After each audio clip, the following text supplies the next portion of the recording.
Shalom, all praises to Yahweh, Ba'ashem, Yahushua, Ba'ashem, Harakah, Kadosh, double honors unto the elder apostles of great most and the world, and Shalom to the hopeful elect. This is Paya The title of this video will be determined upon upload. But what I want to delve into is the sword, alright? So the sword, otherwise, could be identified as a weapon of war, but it's something that in this day and age is great debate, whether it be, dealing with Babylon the Great, land of America as it's known, all right, and to most people today. The gun being a modern day sword is of great debate, whether, the civilians have the right to bear arms or whether it needs to be confiscated and be trusted in the hands of law enforcement to stop, all of the violence that's happening. All right. And that weapon is it's like a equalizer in a sense, right? But at the same time, it's really the highest level of it all. It's an instrument that's been utilized by Esau Edom, otherwise known today as the so-called white man, all right, which is biblical nationality is Esau, all right. The so-called white race is the Edomites today, and they're the rulers over this earth, all right, is ordained, which I'm gonna go into, and the way, the fashion in which they'll come to power is via the sword, all right, because as I mentioned, that weapon is, high tech technology, really dealing with the gun. All right, because prior to that, you had different weapons, whether it be the sword, a dagger or a knife, bow and arrow, sling, spear, etc. But then with the invention of the gun, all right, and then moving in onto the Gatling gun and bombs and missiles, it's really moved. The man that had all that power, Esau Edom, being true to his blessing, allowed him to take power, take president over all the nations and have them subject to him. Otherwise, it'll be bombed to smithereens or destroyed. So that's what allowed him to get into the power seat. Now, with that being said, a lot of people want to take up the gun, or like he had in the Roman times, they wanted to take up the sword and then attempt to defeat the Roman Empire, all right, with weapons of warfare. But these principles are ordained by the Heavenly Father, and the fact that he even has a sword is a blessing via the Heavenly Father. All right. And for you to be of another nation, another race, and to try and take it up and think that, you could do the same thing, the Heavenly Father will just abruptly bring your plans to a cease. All right. Because, Romans 13 speaks about it. All right. The rulers being set up by the Heavenly Father. And, you know, Acts the fifth chapter, there's many scriptures that speak to this being his time to rule, and the Heavenly Father set the bounds and no man could, go past it. So with that being said, I want to delve into it and only distinguish, that there is distinguish the use of the sword, and that there's, a sword that we see today, and there's a far superior sword, that being of a spiritual one. So, Lord willing, you will be edified. And I'll start off with this. It's Matthew 26 and 50, points down in 52. And Yahushua said unto him, Friend, wherefore art thou come? Then came they and laid hands on Yahushua and took him. All right.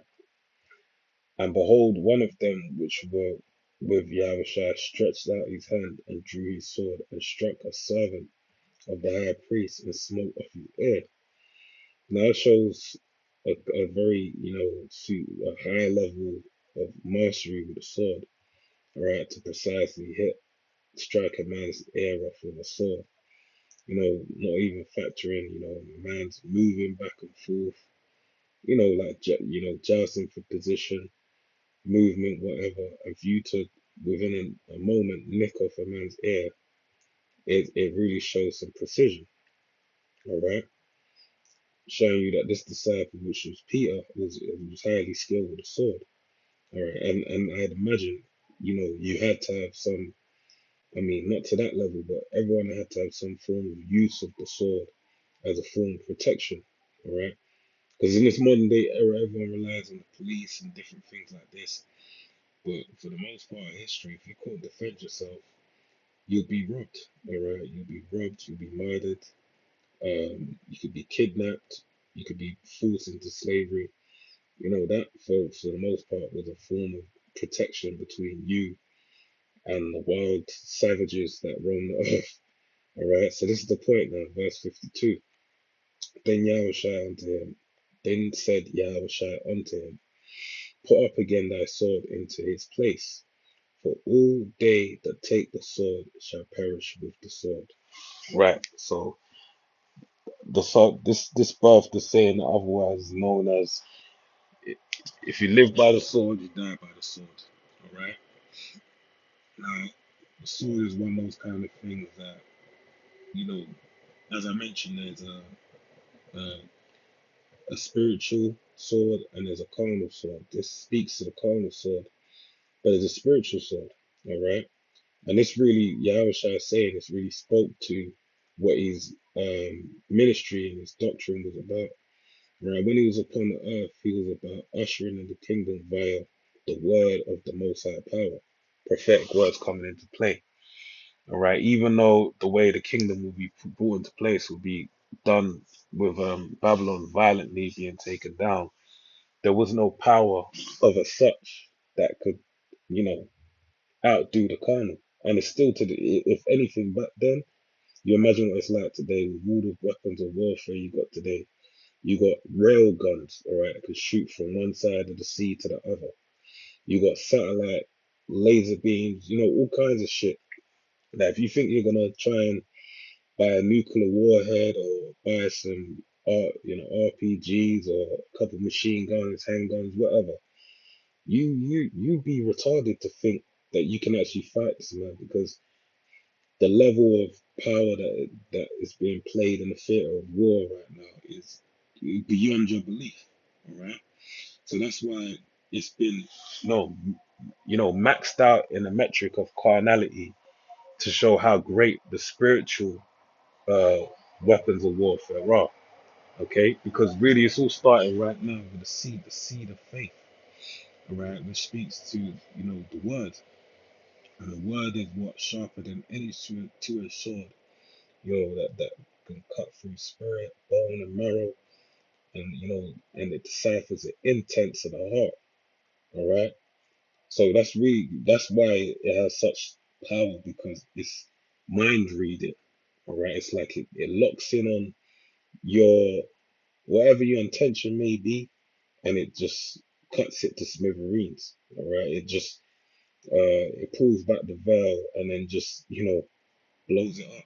All right. But that shows you how it's mind blowing. That's when you had Peter, maybe we can Acts the fifth chapter, when the wicked scribes and Pharisees were basically saying, we told you not to speak in the name of the Lord, blah blah blah. You said it outright to them. It's better to obey the Most High rather than men. All right, and he said, this Yahushua you slew and hung on a tree. He broke it down and showed them the error of their ways.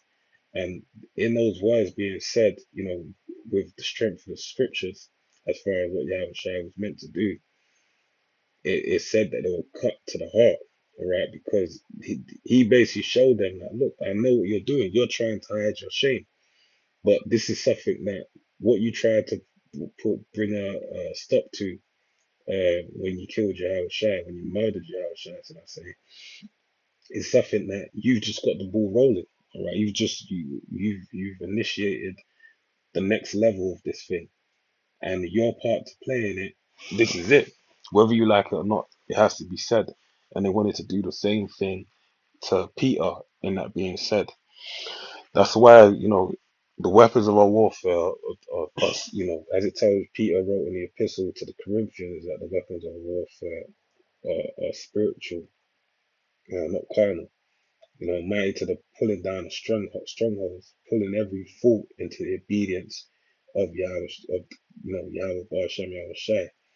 We have to avenge, all disobedience until once the time of our obedience is fulfilled. So what we're waiting upon is something of a greater level of power, all right? Something, and this is what we speak to. We speak to that of spiritual power, all right? Being endowed with the things I wrote of, as far as with Samson, King David, and his mighty men. All right, we're speaking to Yahweh showing spiritual power. We're speaking to things of that nature. Elijah.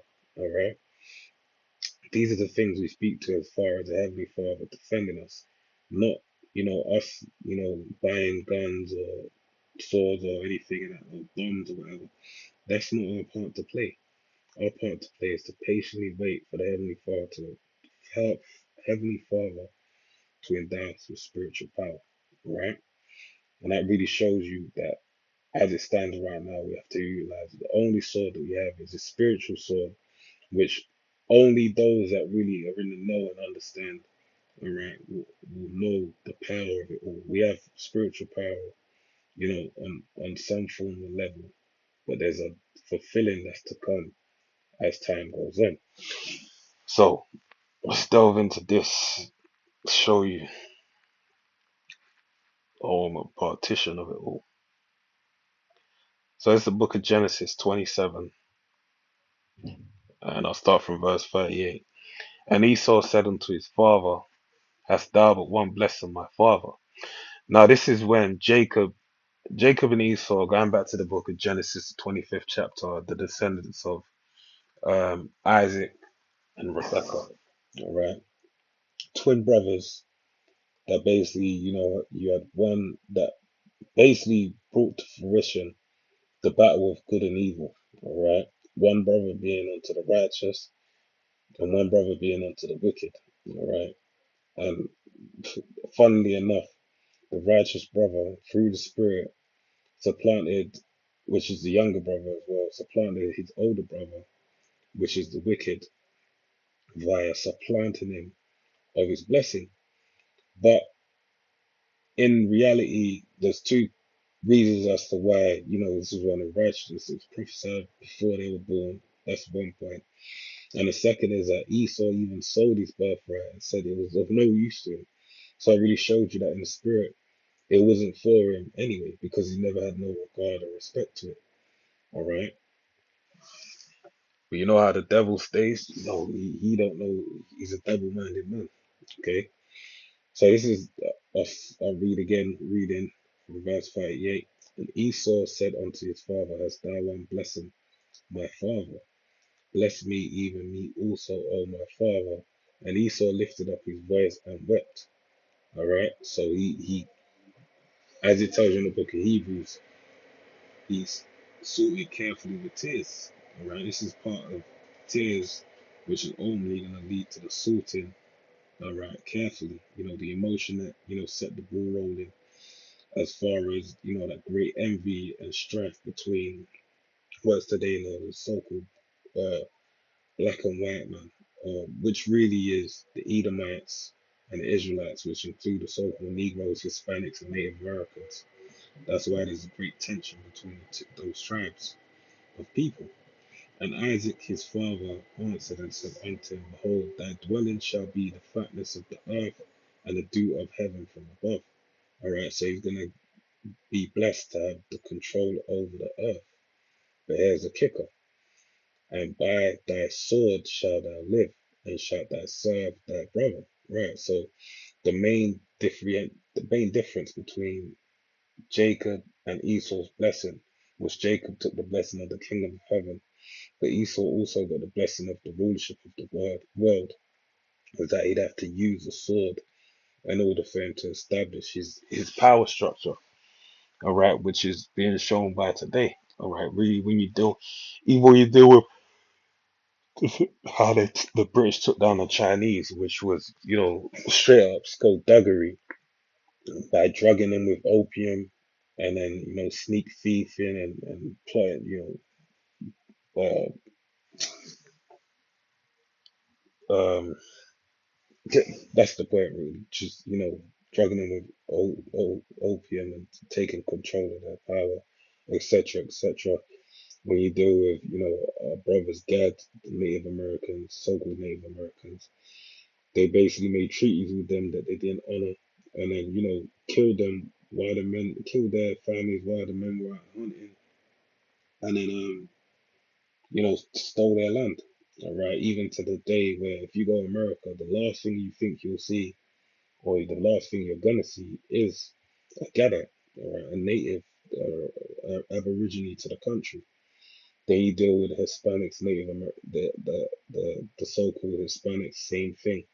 When you deal with Santa Domingo, I'm gonna say it, yeah, Santo Domingo, Puerto Rico, even when you deal with like a country like Argentina, they bloody committed mass genocide, ethnic cleansing of the natives. When you deal with even when you deal with the so-called Indian and blacks, they went from like 30 or 40% down to like minuscule 1 or 2%, right? And this ain't even mentioning the transatlantic slave trade with Benjamin and Levi. So there's a lot of death that had to be put in place for him to obtain his rulership. And that was the use of that sword, fulfilling that blessing. So it's a book, I'll read it again. So verse 40, and by thy sword shalt thou live, and shalt serve thy brother, and it shall come to pass when thou shalt have the dominion that thou shalt break his yoke from off thy neck. Right, because a lot of so-called blacks, Hispanics, and Native Americans, they'll be second guessing as to why this hatred is so, you know, vehement. But why does he so vehemently hate us? But the reality of the situation is that we did the same thing on the up when the shoe was on the other foot. When you deal with the more rulership, there was not even treaties, overrun their towns and their kingdoms and whatnot, and made them vassal states. And they had to send, certain like hundreds of virgins every certain season, all right? And this is why you have today with, like, for example, Sicilians, uh, the southern Spanish, certain islands, even like Sardinia, where they have a great concentration of quote unquote Moorish blood. And that's basically the descendants of the Israelites that ruled over at that time, the so-called blacks that was over there, and mingled themselves with the Edomite blood that was left there during the Roman Empire and whatnot. And then they got watered down as the generations went on and on. When you go to Turkey, these different places, even when you deal with places like Germany, Poland, you can see that they have Moorish icons over there and statues and whatnot. All right, that's because we had rule over them times. But that yoke was broken by the time he implemented the use of that sword. All right. So that's really the point. I read it again, verse 40. And by thy sword shalt thou live, and shalt serve thy brother, and it shall come to pass when thou shalt have the dominion that thou shalt break his yoke from off thy neck. So ultimately, the point being dealing with the sword. All right. That's the reason why really World War III is in, incoming. All right. It's on the horizon. Because now, when you use a sword, that's why I open with the well-known proverb of "You live by the sword, you die by the sword." All right, the sword is a thing of the left-hand side, because as I mentioned before, these two brothers basically set as uh, the patriarchs, if you will, or the representation of good and evil. Now, with Esau having his rule over the earth, all right, he basically is that of the evil. And that brings about only these things are going to bring about judgment. Because when you deal with the spirit, things of the spirit, they pertain to things such as meekness, righteousness, faith, and peace. All right. Now, even when you deal with the time of peace, you have the example of King Solomon. Even the name Solomon, Shalamar, which goes back to the Lashon Kodash, the Hebrew, means peaceful, right? Because he was a peaceful king. But what was before he set up his kingdom, his father, King David, who couldn't build a temple because he basically was a bloody man the whole time he lived. He was just about war, killing, killing upon killing upon killing. They said he killed his tens of thousands any time he went out to war. When he had his son, he basically told him to, in order for him to establish his kingdom, he had to kill certain key individuals to establish his kingdom. And that's what he did. And the whole reason why that time of peace was established was by, taking out those people that were left from the time of King David. All right. So this is the thing, with peace. Peace doesn't mean that, there's no form of, when I say violence, I mean judgment. Yeah, no form of judgment happening whereby no one is being, that's the first thing that's going to happen. In order for peace to be implemented, you have to judge the wicked and get them out of the way so everyone can live peacefully. If there's you um, for example, a farmer and he has like a fox or a wolf, in the I forgot how to say, a wolf in a pen, or a wolf among the ranks of his livestock. Before they can live peaceably, all right, amongst themselves, he has to get rid of that wolf, all right, and then the peace can be implemented. So that's the same thing with dealing with the sword of the spirit, all right, because you have the sword of the wicked, basically brings about its murder, it brings about theft, robbery, it initiates what's the word I'm looking for? Initiates a what's that word I'm looking for? Initiates a, I want to say circle, but it's like a damn. Um, like it's like tit for tat killing that don't ever stop. You just look at gang warfare. That's just people killing or people joining into the gang because one of their relatives died, so they go and kill the other person's relative, and then they jump in, and it's never ending. But with righteousness, it's a killing, especially it's not a murder. It's actually a killing as to we're bringing it to a stop, all right, and everyone that's part of that they get whacked, swept away, and then everyone can live peaceably, all right. So let me close out with this to speak to that point. So it's the book of Isaiah 35 and sorry 36, 34 actually. What am I talking about? And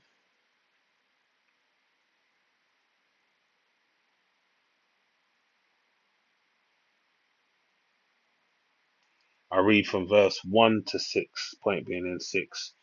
So it says, come near, ye nations, to hear, and hearken, ye people. Let the earth hear, and all that is therein, the world, and all things that come forth of it. For the indignation of the Lord Yahweh is upon all nations, and his fury upon all their armies. All right. So this is, you know, with the way the Heavenly Father is, he's long suffering. That's one of the fruits of the Spirit, and patient. So part of the long suffering of the Heavenly Father is actually making the words be known, all right, letting everyone know that look, destruction is coming, all right, and that's what all the nations are being made aware of. So verse 2 it says, for the indignation of the Lord Yahweh is upon all nations, and his fury upon all their armies. He hath utterly destroyed them, he hath delivered them to the slaughter.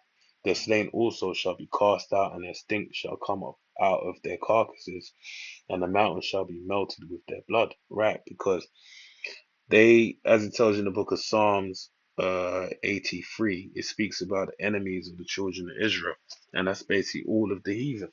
All right, because at one time, every nation upon this earth has had a part to play in the downfall of the nation of the people of Israel, or had them in captivity. And still to this day, they have, an evil eye towards the children of Israel. They look down upon all of the Heavenly Father's chosen. So he's gonna initiate that judgment upon them to set things aright. And all the hosts of heaven shall be dissolved, and the heaven shall be rolled together as a scroll, and all their hosts shall fall down as the leaf falleth down off from the vine, and as a falling fig from off the fig tree. Right? This is talking about the armies pertaining to World War III, and when Yahushua makes his way back from the spiritual realm after the green light from the Heavenly Father. For my sword shall be bathed in heaven, right? Because as it tells you in the book of Isaiah 54 and 16, the Heavenly Father basically created the smith that blows the coal. The coals being these scientists, Oppenheimer, that split the atom and basically is prepared to, create these missiles of that create these missiles for destruction. But it was that was the ultimate form of that blessing that Esau got of the sword. All right. Behold, it shall come down upon Idumea and upon the people of my curse to judgment. The sword of the Lord Yahweh is filled with blood. It is made with fat. It is made fat with fatness and with blood of lambs and goats, with the fat of kidneys and rams. For the Lord Yahweh have a sacrifice in Bozrah and a great slaughter in the land of Idumea. Right. So that really just shows you all, all in all, right there, that the Heavenly Father, this is why I spoke to us getting guns and all that type of shit is BS. All right, there's no, why would we do that? Because the ICBMs that have been created, all right, they've been made for World War III, all right, and they're the Heavenly Father's sword, all right. He's gone into his infirmary, he's gone into his his weapons of warfare, and he basically blessed this man with that sword, all right. But by living by it and establishing his power, he's basically set up to fail. And normally those swords are going to bring an abrupt end to his kingdom that he's reigning in.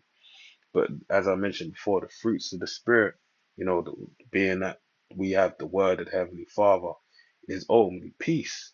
All right, so our living by the sword of the Spirit is only going to bring about peace. And that's what we're looking towards in that of the kingdom of heaven. So with that, I pray you're edified to the next one. I'll say shalom. Shalom.